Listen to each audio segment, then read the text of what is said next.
Back when I was 20, right before my senior year of college, I landed an internship at a financial services firm downtown. It wasn't glamorous, just endless spreadsheets, data entry, and long hours staring at a computer screen. Still, it paid decently and looked great on a resume, so I was grateful for it. There were 8 interns, including me, all squeezed into an open office area with cubicles so low that they barely offered any privacy. Most of the interns were easygoing, normal people who didn't take the job too seriously. But one of them, Alex, was different from the moment I met him. Alex was tall, thin, pale, with dark greasy hair that always looked unwashed. His appearance wasn't what unsettled me, though. It was how he behaved specifically around me. At first, he would simply pop his head up over the cubicle wall, way too tall for how low the wall was, his pale face rising slowly like some strange apparition. He'd tilt his head slightly, grin with this stiff, frozen smile, and speak in a deliberately creepy voice. "Working hard? Or hardly working, Ronnie?" He dragged every word out, as if he were performing some twisted act only he understood. I tried laughing it off at first, thinking he was just awkward or trying too hard to be memorable. But he kept doing it. Every single day.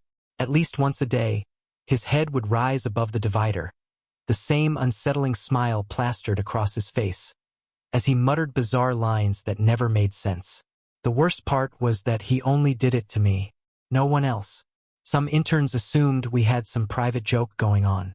We didn't, and the longer his visits lasted, the more uncomfortable I became. He would lean over the cubicle and stare at me for minutes at a time, barely blinking, barely speaking, just watching. 6 weeks into the internship, I was eating dinner at home when my phone rang. The number was unfamiliar, but I answered anyway. I was expecting a delivery call.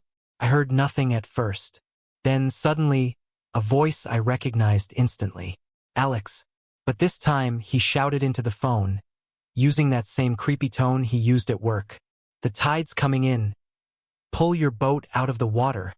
Then he burst into a loud, hysterical, unhinged laugh before slamming the call shut. My stomach dropped. I never gave Alex my number. I tried texting back, but the message didn't go through. When I looked up the number, it was a landline. That made no sense. How did he get it? Why call me? Why yell that strange sentence? The next Monday, Alex wasn't at work. Our supervisor, Martin, told me Alex had been fired the previous week for refusing to do any work. When I mentioned the phone call, Martin looked confused and concerned. A few interns overheard and admitted Alex had creeped them out before, but none of them had experienced anything close to what he'd done to me. Still, Martin assured me that Alex was gone for good. For about a week, everything felt normal again, until early one Friday morning around 5 a.m. I woke up because of a noise outside. I pulled my window blinds open and froze. Alex was standing in my backyard, perfectly still, motionless, facing the house. Even in the dim morning light, I could see the outline of his tall, thin frame and messy hair. He slowly lifted his head and looked straight at my window. In that same stretched, deranged voice, he called my name, Rooney and Yi. I grabbed my phone, held it up so he could see, and shouted that I was calling the police. That was when he tilted his head back and started laughing. Loud, wild, completely unhinged, just like the phone call. After a few seconds, he turned around and walked calmly into the trees behind my house, still laughing until he disappeared into the woods. The police came, but there wasn't much they could do. He hadn't broken in or made a direct threat. They told me to call back if he returned. He never did. Alex vanished completely. Not at the office. Not around town. Not anywhere. It was as if he evaporated after that morning. I finished my internship and was even offered a full-time position, though I never mentioned the incident to my supervisors. I didn't see a point. How could I explain something like that? Years have passed since then. I moved on, got a different job after graduation, and built a normal life. But every now and then, especially late at night, I still think about that moment. Waking up at dawn, looking out the window and seeing him standing there watching me. I still don't know how he got my number. I still don't know how he found my address. And I still have no idea what he wanted that morning. All I know is that for a brief period in my life, I worked next to someone who wasn't just weird. There was something much darker beneath the surface. And I will never forget the sound of him laughing in the dark. Like he knew something I didn't. I was 17 when all of this happened. It was my first real job, working as a cashier at a local grocery store in a quiet Vermont town. A place where everyone seemed to know everyone else, and nothing truly frightening ever felt possible. I actually liked the job. Most of my coworkers were friendly, especially during slow hours when we'd gather at the front of the store just to talk and pass the time. Among the employees was a quieter guy named Sean. He was 24, older than me by a lot, and a bit awkward in ways that didn't immediately set off alarms, but made conversations with him feel just slightly off.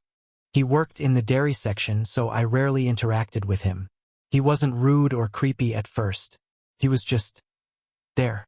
A few weeks into the job, I was added to a coworker group chat. Sean was in it too, but at first it didn't bother me. Everyone was in the chat. But then he started messaging me privately. At first it was work-related stuff, questions about shifts, schedules, typical things. But very quickly it became personal. He'd ask about my hobbies, what I did outside of work, what shows I watched, what music I listened to. Then the comments turned vaguely flirty. Sometimes he called me cute. Sometimes he sent messages late at night. I was only 17. He was 24. I tried not to overreact. I didn't want to cause drama at work, so I ignored most of it, hoping he'd get the hint. But then things got strange. One weekend, I stayed home binge-watching Stranger Things. I never mentioned this to anyone. Not at work, not online, nowhere. A few days later, during one of our front-of-store conversations, Sean suddenly said, "You like Stranger Things, right?"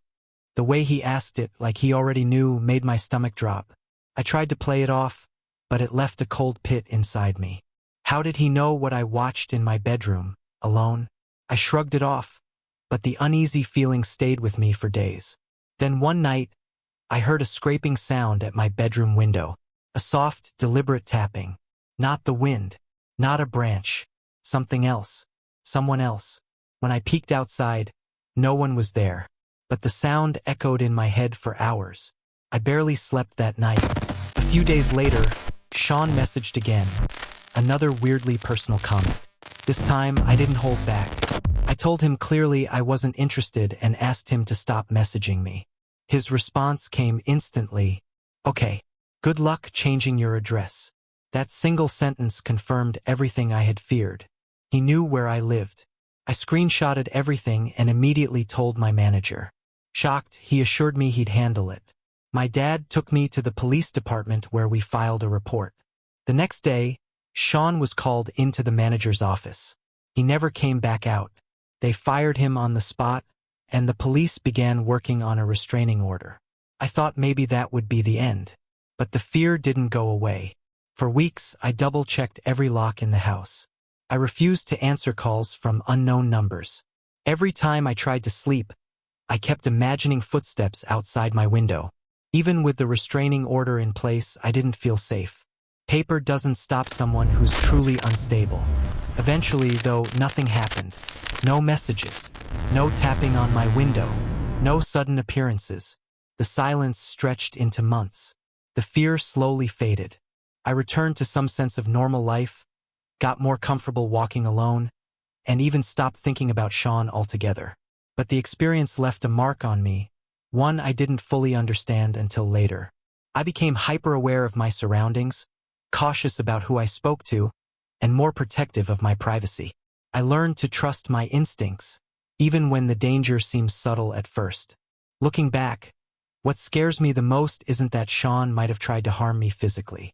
It's how quickly someone who seems merely awkward can turn into someone dangerous. It starts small messages, little comments, late-night texts, and then it escalates. If I had ignored my instincts any longer, I don't know what might have happened. I eventually moved to a different town, got a new job, and cut off all contact with everyone from that grocery store.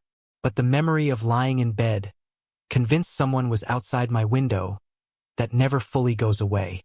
It stays with me as a reminder. Sometimes the scariest people aren't strangers in the dark. They're the ones you work with every day.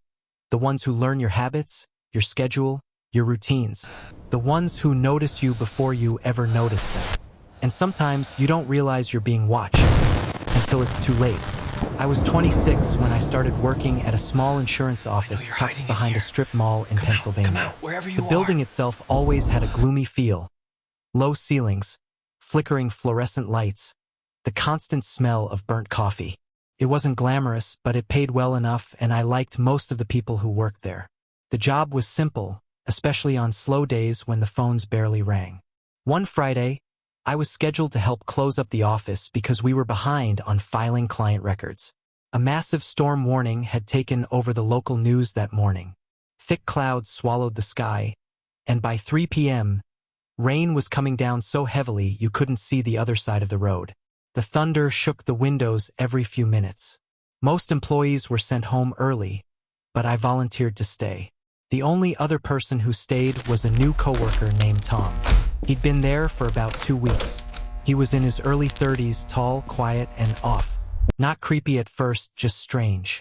He always seemed to appear wherever I went, near the coffee machine, near the supply cabinet, hovering by the file drawers. He rarely talked, but he was always nearby. By the time 5 p.m. came, the storm was raging violently.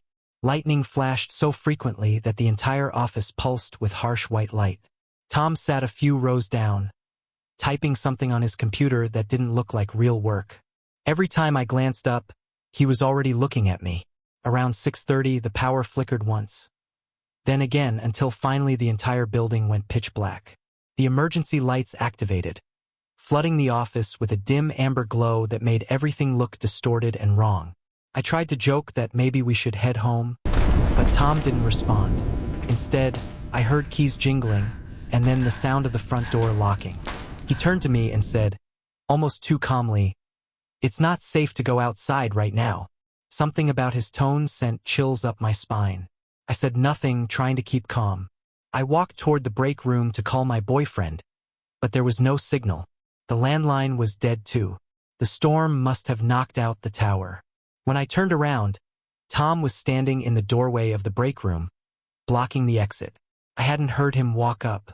He held a small flashlight under his chin, casting shadows up his face like a kid telling ghost stories around a campfire. But there was no humor in his eyes. He stared directly at me, unblinking. I forced a nervous laugh and asked again if he would unlock the front door. He didn't move. He just repeated, "It's not safe yet." My heart started racing. I walked back to my desk pretending to pack up, waiting for the right moment to leave. After a few minutes, I noticed that Tom was gone. The office was silent except for the storm pounding outside. I took my chance and walked quickly toward the back door, the one that led to the smaller parking lot where my car was. But when I grabbed the handle, it wouldn't move. The door was chained shut from the inside. We had never locked that door. Ever. That was the moment I realized something was horribly wrong. I turned to leave, but the faint glow of Tom's flashlight appeared down the hallway. I panicked and slipped into the supply closet, closing the door softly behind me. My breathing was so loud I was terrified he could hear it. Footsteps approached. Slow. Deliberate. Then he called my name. Not angrily, not loudly, but in a soft, coaxing tone, like he was trying to lure me out. "I just want to make sure you're safe," he said. I didn't move. I didn't breathe. The flashlight beam passed under the door crack. Then footsteps again. "I just want to make sure you're safe." This time moving away. I waited what felt like 10 minutes before I finally dared to open the door just an inch. The hallway was empty. I crept toward the front of the office, praying he wasn't hiding around a corner. When I reached the lobby, I froze. The front glass door was shattered, completely destroyed.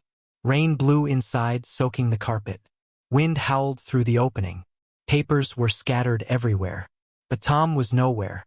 I didn't waste another second. I ran through the broken door into the storm across the parking lot. Rain hammered my face so hard I could barely see. I didn't stop until I reached my car. My hands shook so violently that I struggled to fit the key into the ignition. The moment the engine started, I sped away without looking back. When I got home, I locked every door and closed every curtain. I sat in the dark, shaking, listening to the storm. I didn't sleep that night. They found us! The next morning, I called my manager. They found us! He didn't believe me at first, until he got to the office and saw the shattered door himself. He called the police, who then called me in to take a statement. Tom's car was still in the parking lot. The keys were in the driver's seat. His wallet and phone were inside too. Security footage for the entire night was gone. The system hadn't been wiped. It had been turned off manually hours before the storm hit. That meant Tom planned it. No one ever saw him again. Not in the area. Not at any hospital. Not in any police report. He simply disappeared. Some people think he had a mental breakdown. Others think he ran into the woods during the storm and never made it out. But I know what I saw. He chained the door. He locked the front. He waited until the lights went out. He followed me silently through the hallways. He whispered my name in the dark. I quit the job a month later. Even now, I can't stay inside small offices without feeling the walls closing in. And every time a storm rolls in, every time the lights flicker, I find myself remembering that dim hallway, that flashlight beam sliding under the closet door, and the quiet sound of him saying my name, as if he wasn't planning to help me, but was planning something far worse.